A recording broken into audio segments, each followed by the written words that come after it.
ದೇಶದಲ್ಲಿ ಆಡಳಿತ ನಡೆಸ್ತಾ ಇರ್ತಕ್ಕಂಥವರು ಪ್ರಾಮಾಣಿಕರನ್ನ ಸುಳ್ಳುಗಾರರು ಕಳ್ಳರು ಅಂತ ಬಿಂಬಿಸೋದಕ್ಕೆ ಪ್ರಯತ್ನ ಮಾಡ್ತಾರೆ. ದರೋಡೆಕೋರನ್ನ ಅವ್ರ ಪಾರ್ಟಿಗೆ ಸೇರ್ಕೊಂಡ ಆ ಕ್ಷಣಕ್ಕೆ ಸತ್ಯ ಹರಿಶ್ಚಂದ್ರ ಅಂತ ವಾಷಿಂಗ್ ಮಿಷಿನಲ್ಲಿ ಹಾಕಿ ವಾಶ್ ಮಾಡ್ಕೊಂಡು ಸೇರಿಸ್ಕೊಂಡ್ಬಿಡ್ತಾರೆ. ಇದು ಇಡೀ ದೇಶಕ್ಕೆ ಗೊತ್ತಿದೆ. ಇದು ಕರ್ನಾಟಕದ 6 ಕೋಟಿ ಜನಕ್ಕೆ ಸಂದಂಥ ಜಯ. ಇದು ಎಲ್ಲರೂ ಕೂಡ ಅದನ್ನೇ ಬಯಸ್ತಾ ಇದ್ದಾರೆ. ಬಹುಸಂಖ್ಯಾತರು ಸಿದ್ದರಾಮಯ್ಯ ಏನು ಇವತ್ತು ಎಲ್ಲರಿಗೂ ಕೂಡ ಅನುಕೂಲ ಮಾಡ್ತಾ ಇದ್ದಾರೆ. ಬಡವರಿಗೆ, ದಲಿತರಿಗೆ, ಹಿಂದುಳಿದವ್ರಿಗೆ, ರೈತರಿಗೆ, ಕಾರ್ಮಿಕರಿಗೆ ಅವರೆಲ್ಲರ ಮನಸ್ಸಿನ ಹರಕೆ ಆಗಿತ್ತು, ಅವರೆಲ್ಲ ಹಾರೈಕೆ ಆಗಿತ್ತು. ಅದೇ ರೀತಿ ಇವತ್ತು ತೀರ್ಮಾನ ಬಂದಿದೆ.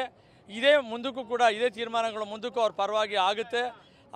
ಆ ವಿಚಾರದಲ್ಲಿ ಯಾರೂ ಕೂಡ ಯೋಚನೆ ಮಾಡೋ ಆಗಿಲ್ಲ. ಅಂಥ ಒಂದು ಒಳ್ಳೆ ಇವತ್ತು ಸತ್ಯಕ್ಕೆ ಜಯ ಸಂದಿದೆ. ಅದಕ್ಕೋಸ್ಕರ ನಾವು ಇಲ್ಲಿ ಒಂದು ಸಂಭ್ರಮಾಚರಣೆ ಮಾಡಿ ಸಿಹಿ ವಿತರಣೆ ಮಾಡ್ತಾ ಇದ್ದೇವೆ.